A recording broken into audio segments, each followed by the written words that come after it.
Mini yesabatha ebenhle kwabangcwele. Sizovula ngehlabelelo 118.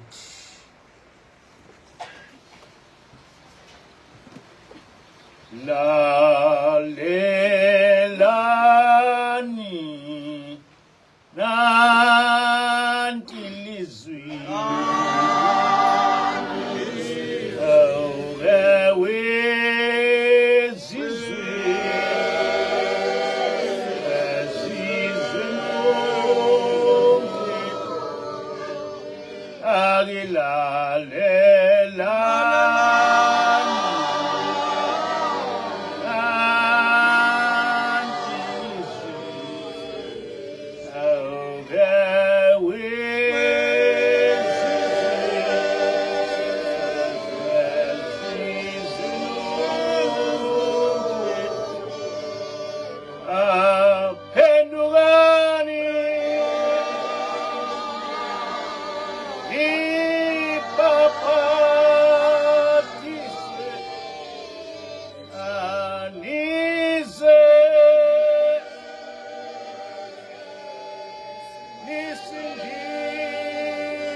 abasema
Amen.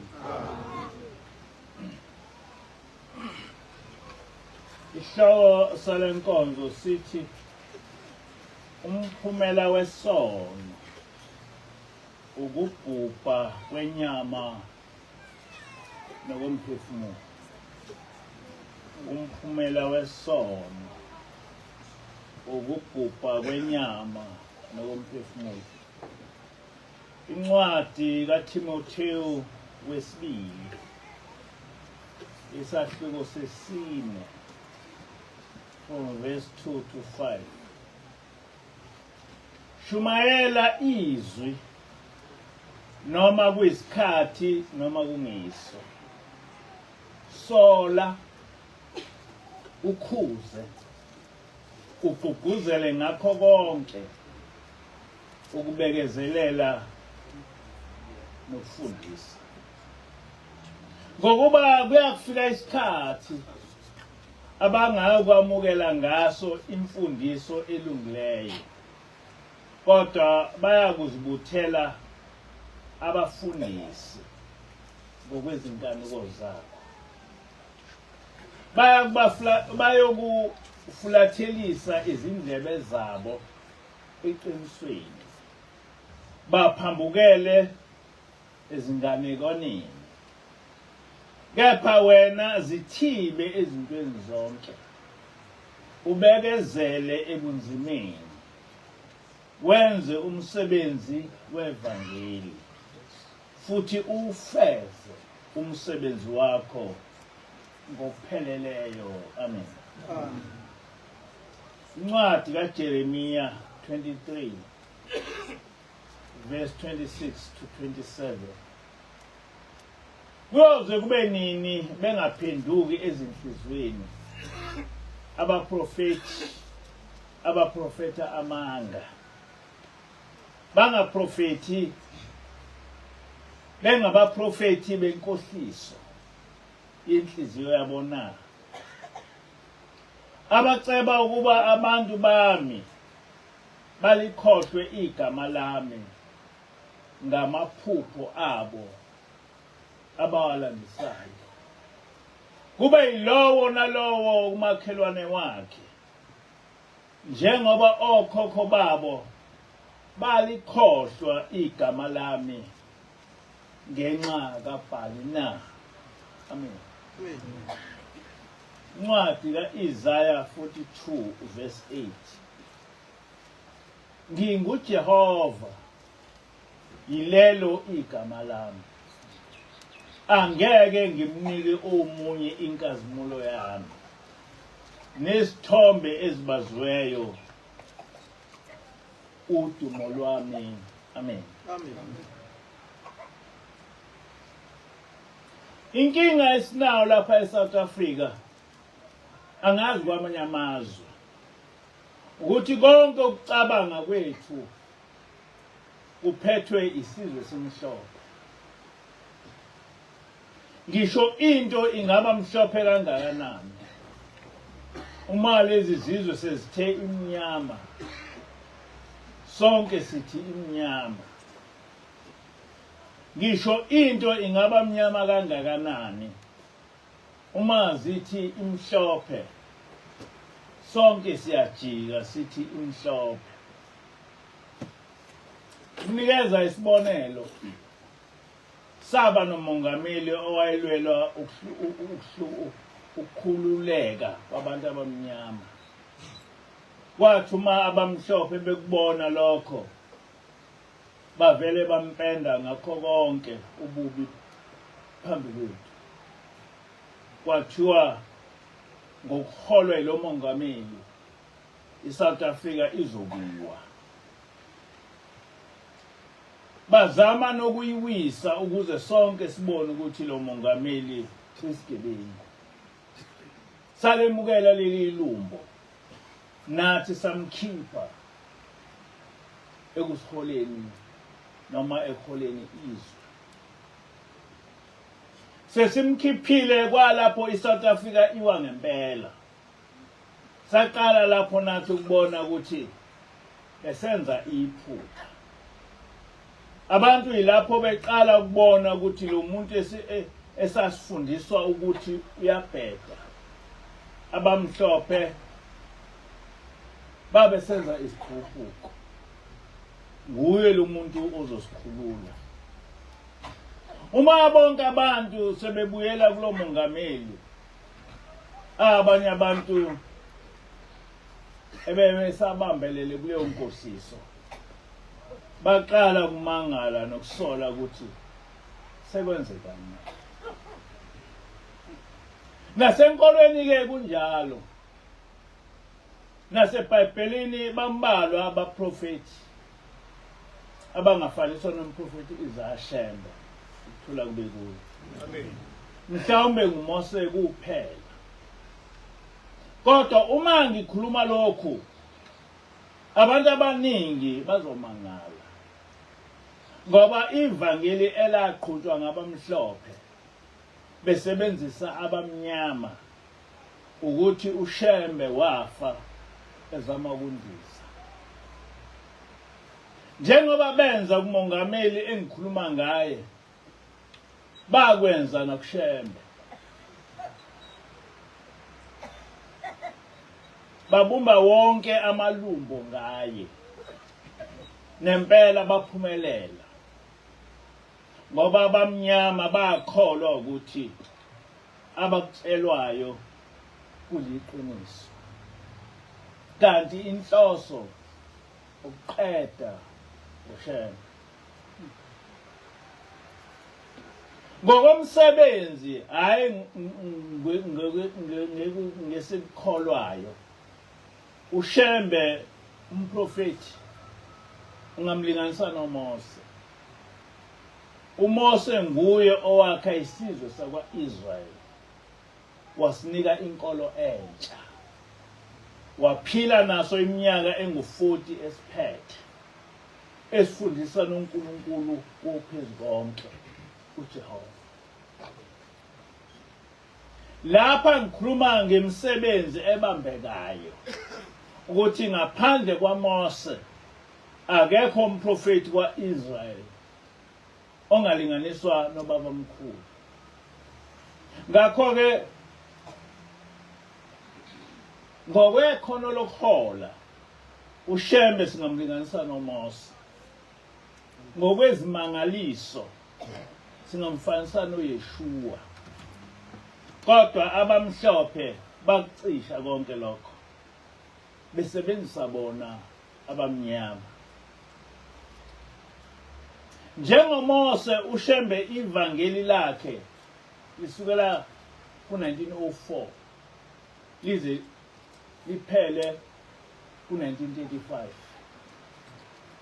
Wafika abantu bakwaZulu bengazilutho ngokukholwa okungudumisa uJehova, kodwa wafike wayakha lenkolo yaze yavutha njengoba ivuthiwe.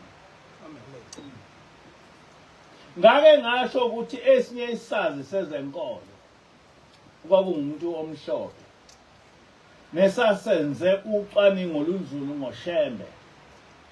Sathi ngokuhola uShembe ngomfanisa noMose,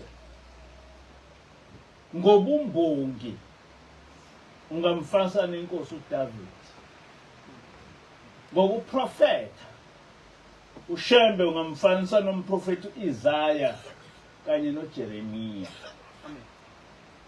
ngokwenza izimangaliso uShembe ungamfanisa noYeshua, ngokuhamba eshumayela lonke izwe uShembe ungamfanisa nompostoli Paul. Ngiyacela kuba abantu bakithi ngebenze ucwaningo ngalesi simangaliso somuntu esake sabaphambili. Ngifisa ukuveza into enkulu engakaze ngakhulunywa ngoShembe. Ngisho amaNazaretha angikaze ngiwezwe ekhuluma ngalento. Kukhona into amaNazaretha ayibiza ngenkokhelo, kodwa uma ungase ubuze ukuthi yini inkokhelo, angazi noma bakhona yini kuwo amaNazaretha abangakuchazela. Abakwaziyo ukuthi ekuphakameni kwabanenkosikazi eyazenza uShembe yaxova isonto. Isikhathi esiningi kubo inkokhelo igcina lapho. Mina ngiyayazi inkokhelo ngoba ngizalwa ngumuntu eyenzeka ekhona futhi ehlala nenkosi ilapha. Mhla ulunye kuMeyi 1935 umprofeti wabiza umabhalane wakhe wabe sithi akabhale lamazwi athi, Nkosi yamazulu nomhlaba, masinyane uzongibiza ungabalibali abantu bakho amaNazaretha ayingcwele. Vusa omunye endlini yami ahola abantu bakho, umnike inhliziyo efana nayo eyakho. Inyama yami ikhathele izolala ethuneni, umoya wami uzovuka wembathe inyama entsha.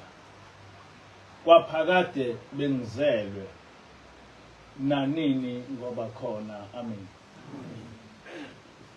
Le nkulumo yokuvalelisa kwabawamkhulu amaNazaretha nomndeni wakwaShembe bayihumusha ngongayikho, kodwa ngokufeza izinhloso zabo. Okokuqala, lona ngumthandazo uShembe owabe ubhekise kuNkulunkulu, kodwa kuyo yonke imibango yobuholi baleli bandla iyaye isuselwe kulomthandazo umprofeti. Thina ingilosi ifike yasichazela kahle ukuthi bonke laba abathi bangabaholi ngoba bethi balandela lenkulumo noma lomthandazo kababamkhulu, hayi, babulawa ukuba ngamakhosi enhliziyo. Ukuba inkosi yenhliziyo ukuhlale ufisa ukuba inkosi, bese kugcineni uzisho wena ukuthi uyinkosi, kanti ubukhosi bakho busenhlizweni yakho. ingilosi yacaphuna uverse 62 umthandazo wesabatha lapho uShembe ethi uNkulunkulu ayikhumbule indlu kadingana nasenza khona ayibuthe echithekeni kwayo. Ithi-ke ingilosi ngabe ngendlu kadingana nosenza ngakhona uShembe wayebhekise kwindlu enkulu yakwaZulu, hayi kuyisizwe sakwaZulu. Manje kuvelapho ukuthi uma uShembe ekhuluma ngendlu yakhe bese kuthiwa wayesho umndeni wakwaShembe. Kukhona yini lapho enakenezwa khona uShembe ekhuluma ngomndeni wakwaShembe noma ngomndeni wakhe? Ngoba wazi sholo ngomlomo wakhe ukuthi umndeni wakhe ngamaNazaretha. Noma ngabe wayekhuluma ngomndeni wakhe, wake washo yini ukuthi vusa abanye endlini yami? Ngoba sonke siyazi ukuthi lenkathi ethi vusa omunye wabe ebhekise kubabilanga.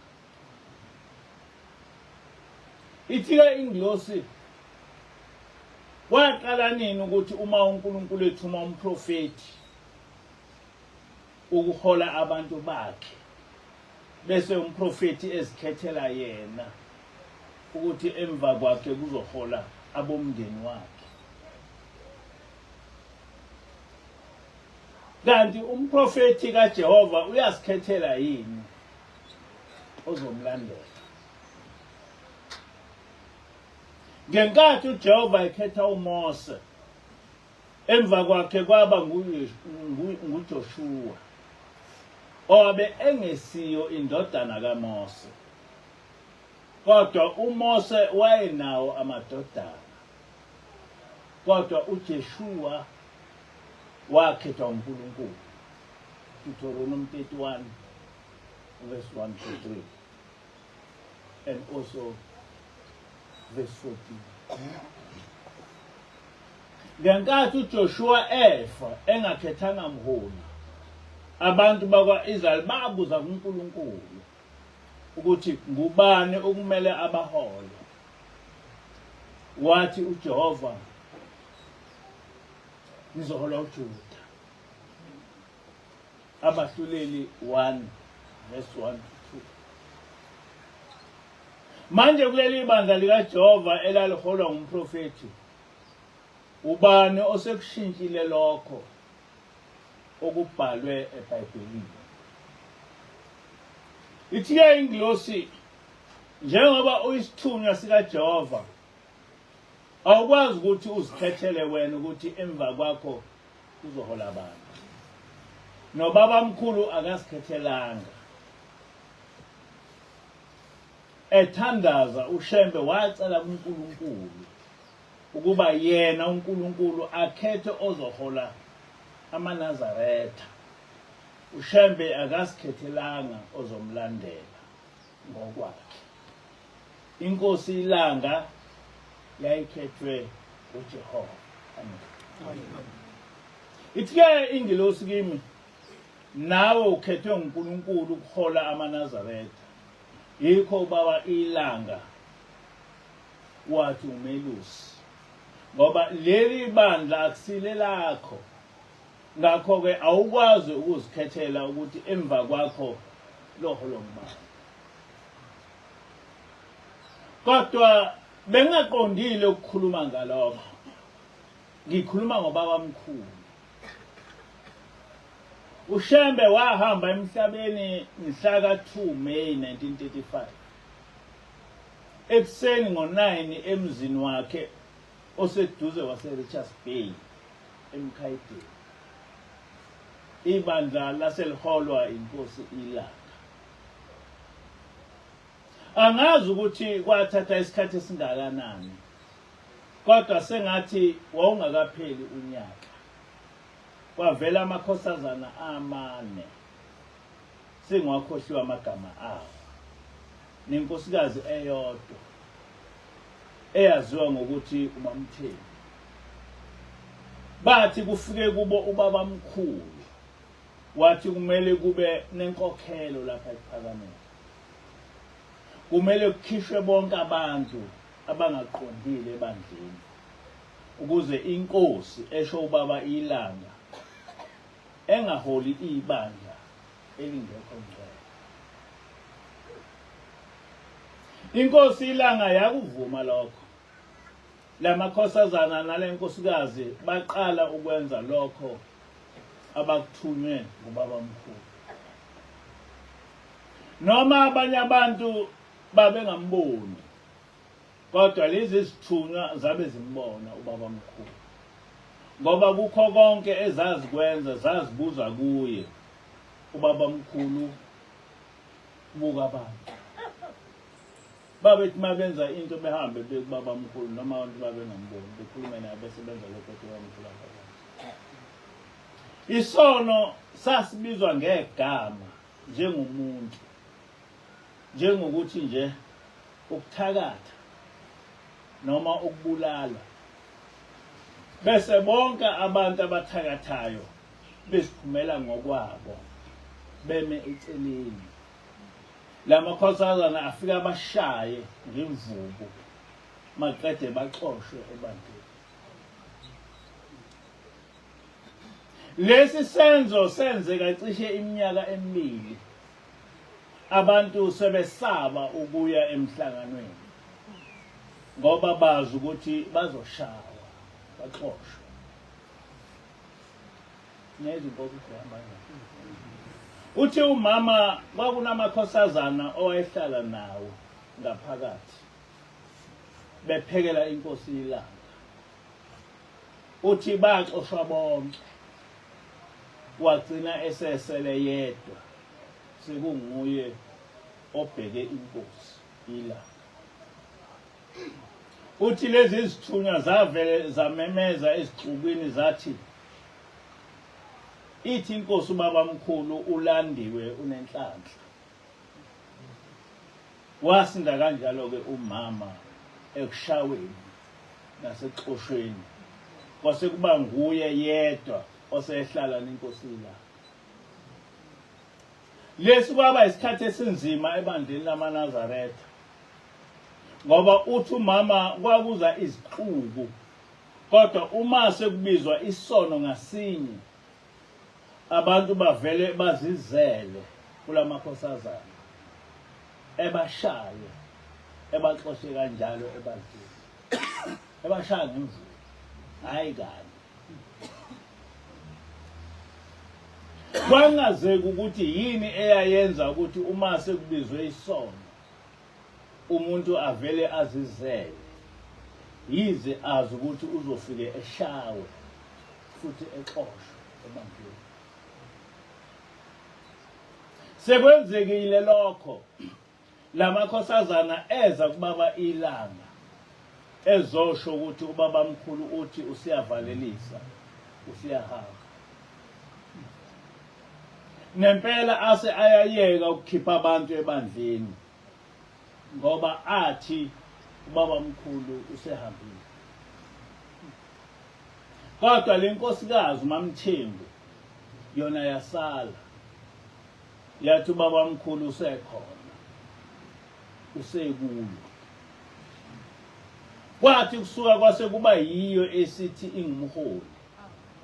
Esihlala esihlalweni inkosi iLanga ikhona. Yaxosha bonke abantu engabafuna ebandleni. Yenza izinto eziningi ezase zibonisa ukuthi isingene ngumoya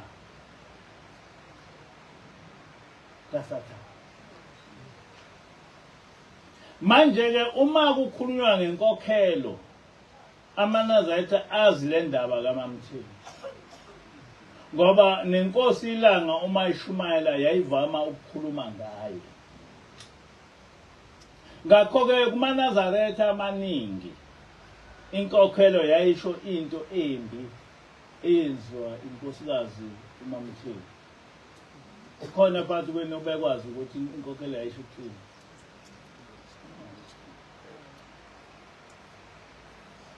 Ngelinye ilanga inkosi ilanga ishumayela ithi,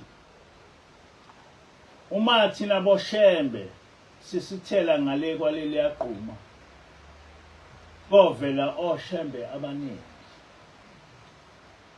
Nalowo uyothi nami ngingishembe, abantu bamlandela. Nomunye athi nami ngingishembe, abantu bamlandela. Nenkawu iyothi nami ngiyushembe, abantu bayilandela. Kodwa ngiyaniyala ngithi ushembe emdleni ningamgcobi, ngoba uma nimgcoba uyasuka masinyane. Ngithi funani ushembe kamoya, ngoba ushembe wenyama uyaphela, uyadlula. Kodwa ushembe kamoya yena akadluli. Kuzokuhlwa, kuzoba mnyama. Baningi abazohamba ebumnyameni. uNkulunkulu uzokwenza inkokhelo lapha ekuphameni. Kuzoba khona inkokhelo yendoda. Yayingcono kaMamthembu, ngoba uNkulunkulu wenza inkokhelo ngomfazi. Namhla uzokwenza inkokhelo yendoda egqoke ibhulukwe njengami. Iyophuma emkhonweni wejazi lami. Konke kwasho inkosi ilanga kwenzeka njengoba ishilo. Ngoba namuhla cishe angaphezulu kwesihlanu amabandla emndenini wakwaShembe. Lona lowo uthi nguye uShembe, nabantu baye bemlandela. Uthe ubaba ilanga uNkulunkulu uzokwenza inkokhelo lapha ekuphakameni. Kuzoba khona inkokhelo yendoda. Yayingcono ekaMamthembu, ngoba uNkulunkulu wenza inkokhelo ngomfazi. Namhla uzokwenza inkokhelo yendoda egqoke ibhulukwe njengami. Iyophuma emkhonweni wejazi lami. Umuntu babila mthini. Njengoba washo baba ilanga kwaba indodana yakhe eyahlakaza ibandla lamaNazarene. Inkokhelo yendoda yayigqoke ibhulukwe njengaye ubaba ilanga. Futhi yaphuma emkhonweni wejazi layo inkosi ilanga. Kodwa bengaqondile ukukhuluma ngalokho. Engikushoyo ukuthi ubaba mkhulu esehambile emhlabeni wabuya. Wabonakala kumakhosazana amane nenkosikazi eyodwa. Futhi wafike wakwenza owabe ezokwenza. Asisho ukuthi ubaba mkhulu wavuka kwabafileyo njengoYeshua. Kodwa engasekho wabuya ekuphakameni. Noma wabuya ngomoya, wafike wenza lokho owayezokwenza. Kodwa abamhlophe besebenzisa izimishini bayenza elikhulu ihlaya lendaba yokubuya kwababa mkhulu. Kwathiwa amaNazaretha ubaba mkhulu amfanisa noJesu. Bakhuluma into engazange yenzeka. Kodwa noYeshua, njengoba kuthiwa wavuka kwabafileyo, wabonakala kubafundi bakhe kuphela, hayi kubantu bonke. Imuphi umehluko uma uShembe ebuya ekufeni esebonakala kumaNazaretha odwa, njengoba noYeshua wabonakala kubafundi bakhe bodwa? Yini umehluko? Umehluko ukuthi okaYeshua wapublicizwa kakhulu kunokaShembe. ngafunda izincwadini eziningi zama-scholars ezimishini enza inhlekisa ngokubuya kaShem. Angazi noma bakhona nabake bayifunda ake bephakamisa. Sanikaze ngifuna. Le nhlekisa eyayivela emabandleni ezimishini yaba yimbi kakhulu. Ikakhulukazi kubaba ilanga. Yikho okwadala ungabe kusakhulunywa ngayo. Kodwa yona yenzeka. Niyazi noma ngiqala ukuzwa ngakho. Ake bephakamisa abayaziyo. Abayazi bonke. Ukuthi bamphula wabuya nalento engichazayo. Le ndaba ngiyisuswa inkulumo engiyithole kumprofetikazi uSister Celestia. Uthi lo mprofetikazi uNkulunkulu wathi Celestial, uyazi ukuthi yini isono? Isono engizosehlulela ukwephula umthetho wami. Noma ubani okotholakala kuye kubambelele isono uyokwehlulelwa naleso sono. Isibonelo,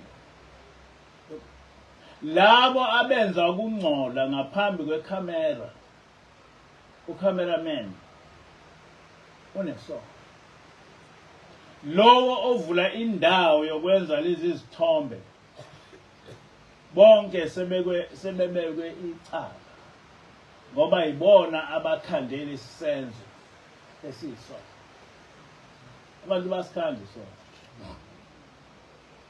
Lo obuka lezi zithombe naye usenesono sokuzimbandakanya naleso sono sepornography.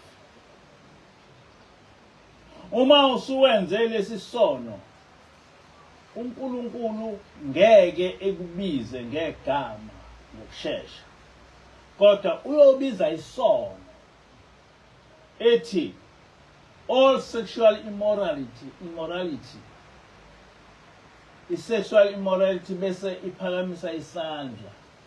Ithi hello, I am masturbation. I am fornication. I am adultery. I am pornography. Angazi noma niyamizwa into. uNkulunkulu ufike wayebiza isono bese sisho abantu esenza nabo isono. Usho le ntombazana. Uchaza lento engangiyitshela umama ngalami ngezolo ezazenzeka ngesikhathi senkokhelo. uNkulunkulu ebesethi yini oyilethile ebuza kuyisono.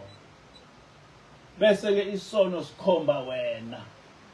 Yilapho igama lakho libizwa khona. Angazi noma niyangizwa. uNkulunkulu ufike ebiza isono. Bese isono sisho ukuthi hayi mina ngiyi-masturbation, hayi mina ngiyi-pornography. Bese uNkulunkulu uyi-masturbation nobani? Bese kukhona. Uyi-pornography nobani? Bese kukhona.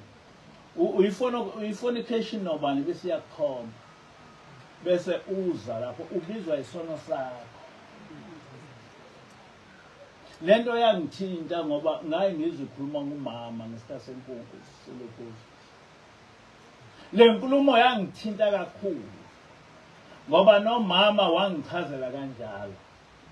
Wathi lezi zithunywa zazivele zibize isono. Bese abantu abanalezo zono bezizela bengaprofethwanga umuntu. Angazi noma niyamizwa. Ngiyakholwa ukuthi uSister Celestial ungumprofetikazi kaJehova. Ngoba akagcini ngokuprofetha ngesigameko esizokwenzeka. Kodwa esikhathini esiningi uyafundisa. Ashumayele njengabo bonke abaprofeti bakaJehova. Aqondise izwe ngesono. kuJohn 16:8 uthi uYeshua umoya ongcwele uyoqondisa izwe ngesono.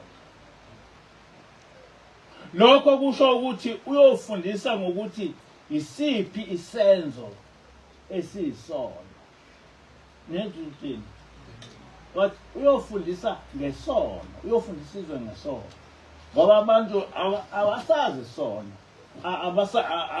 abantu nje abaningi abakhuleka abasazi isono umuntu ofika wachaza isono useleshiyele lapha kumaKristu kuthina amanazarete asafundiswa ushembe ukuthi isono yini isono ukwenza into ephambene nesho uNkulunkulu isono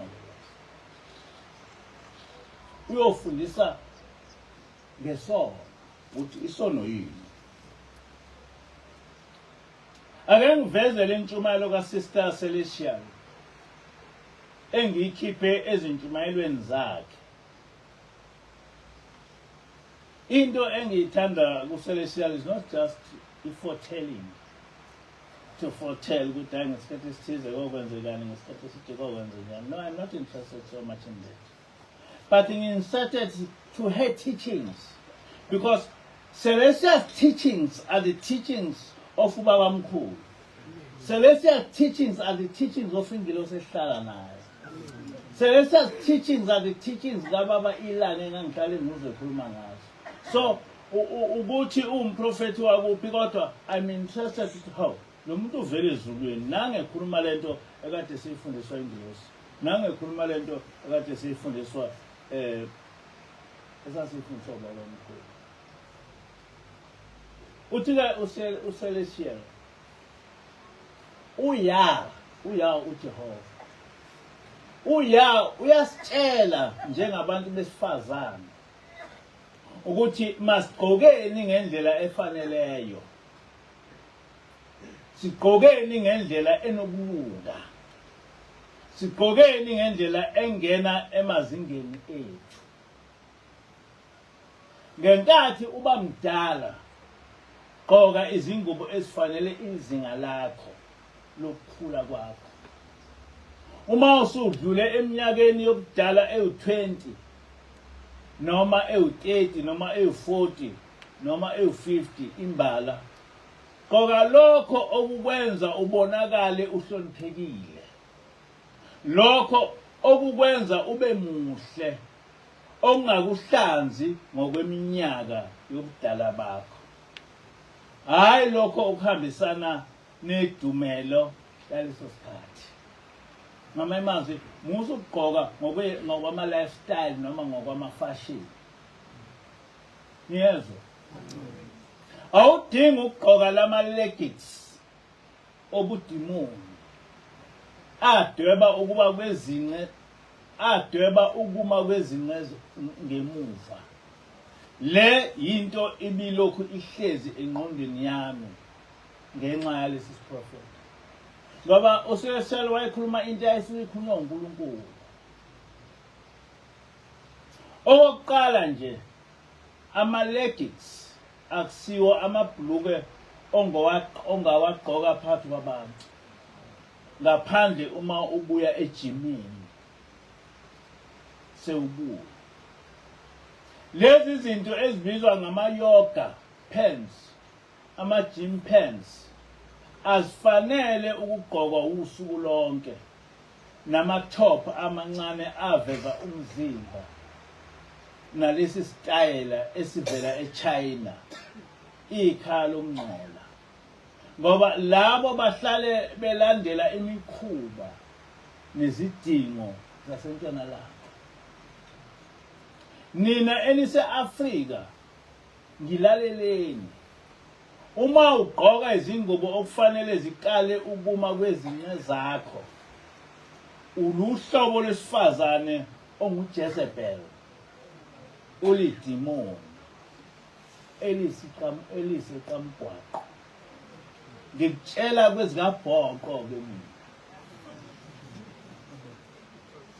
uhlobo lwesifazane onobuJezebel onobudimoni elisikamgwaqo umyengi owesifazane yilowo wesifazane okuyizaga 7 uhlobo olusebenzisa umzimba walo njengonoxhaka ngamabomu bese ucabanga ukuthi uNkulunkulu uyakuyeka nje ke lokho uyakuyeka kanjalo nje wonke umuntu odala ukuwa komunye umuntu ngokusebenzisa ngamabomu izindlela zobuyenga ndoda ngeke ugqoke amabhlukwe anjalo bese uzenza ongazi ukuthi ubukeka kanjani uma usuphuma wagqokile angaze ngibezwe amaKristu ekhuluma lezi zinto ithina esikhuluma ngazo kodwa amaKristu angazi yikho bonke befaka amabhlukwe ukwenza ngamabomu lokho ukuze uheha amehlo ukwenza lokhu ngoba ushibhile ukwenza lokhu ngoba wedukile wazi kahle ukuthi awuyi ejimini ubukeka kanjalo nje nendwangwe engene shi ezinqeni zakho nangaphambili ukuze konke kukaleke ukuthi kumi kanjani bese uhamba emgwaqeni uhamba uthatha izithombe ngoba ufuna ukuheha amehla abantu basemva kwakho abesilisa nabesifazane useshall vele eyikhulume nje iqondo ngoba uthi ngezulu amen ufuna ukubukwa uyothola konke ukubukwa okufunayo endlini kaSathane yamayengandoda nifuna ukubamba izinhlanzi bantu besifazane niyobamba lonke uhlobo lwenhlanzi enilifunayo uyohamba ulalwa amadoda angabathengi bomzimba wakho awu-30 noma awu-40 ngosuku ngeke ukwazi ukubalekela ukwehlulela kwenkosi uphila impilo eyonakeleyo ngokwemikhuba yocansi unikela umzimba wakho kumuntu ongashadile naye uyisiphingi uNkulunkulu uthe angikutshele futhi lokhu sengikushilo kusukela ngo-2019 ngithi umoya kaNkulunkulu uyokukhetha kwabaningi ngosuku lokuhlaselwa kwezwe futhi uyohamba uboshwe ngamaketanga uyolala nabantu eBeijing ize iphele indaba yakho uNkulunkulu wayengitshela ngaphambi kokuba ngiqale lesi siprofeti umehluko phakathi kweyengandoda elingaphoqiwe nalelo eliphoqiweyo laba abancane bavame ukuthi ubukeka ecebile sengathi ungilungeleke lonke lolo ucansi ngaphambi komshado lukwenza wehluke kanjani wena emantombazaneni aya eDubai eyolala nezinja usho nangazi ukuthi anti eDubai kunamantombazane ahamba eyolala nezinja awehlukile ngalutho kuwo konke nje kumayelana nemali awuthandi ngani bona laba bantu ngoba wena ufuna ukuzithengela iqoqo lesicathulo nesikhwama kanye nezingubo kwehluke ngani ucansi lokonakala kwakho kwehluke ngani ucansi lokonakala kwakho luyobuyela kuwe njengenkokhelo khumbula ukuthi iBhayibheli lithi lokho kuyicala olenza emphefumulweni wakho ngakho uma ukwenza manje lokhu uhamba ulala nje uba unina wengane yendoda uba unina wengane yendoda ongashadile nawe uzoba umshini wokukhiqizela izingane nendoda engakushadile ekusebenzisayo nje bese ithi ingane nginawe nje ingane ngiyakuthanda nje konke onakho nje wena indoda yetoilet nje kuphela, indoda eyizibi nje ekuthatha kancane, ekuqedela ubusha bakho, ekutholisa abantwana iphinde ibe nesibindi sokukhokhobela abanye besifazane wena ongaboni, noma okubi kakhulu kunakho konke, ibuye emva kweminyaka isitshela ukuthi icabanga ukuthi iungqengile. Yabona indoda ifike uzazi kusitshela ukuthi iungqengile. Angikhulumi neAfrika, ngikhuluma nawe United States of America. uNkulunkulu uthi uyobanqunu phambi kwalowo ongafuni ukubanqunu phambi kwakhe, ngoba uyakuzonda ukugqoka ngendlela efanele, ukugqoka ngokulunga, ukuzembesa ukuze uhambe ngendlela eyoheha inhlonipho esikhundleni senkanuko yenyama. uDavida, uNkulunkulu uthi uyohambaze phambi kwalowo ongafuni ukuhambaze phambi kwakhe. Afrika, nawe uzozwa ukuthi kokwenzekani kuwe. Qhubekani ke nokuba bahle. Amen. Ngiyamuzi ukuthi uCelestial. Yikho ngithi mina uCelestial of all the prophets yamaKristu is the only person engimlalelayo. Ngoba ukhuluma ilanguage yethu. Ukhuluma ilanguage kaShem. Ukhuluma ilanguage yengilosi.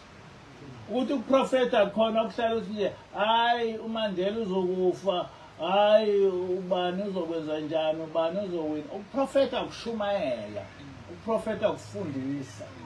Because umuntu ongumprofeti, he is a messenger of God. Ngiyakuzwa lokho. So uNkulunkulu akaletha abantu ukuthi behlale besho ukuthi kuzokwenzani. uNkulunkulu utshela abantu ngawe ukuthi kufanele khonzwe kanjani. Yiphi into eyisinengiso kuye, yiphi into enhle kuye. Yileli ivangeli ke elenza amahlubuka amzonde lo mprofetikazi.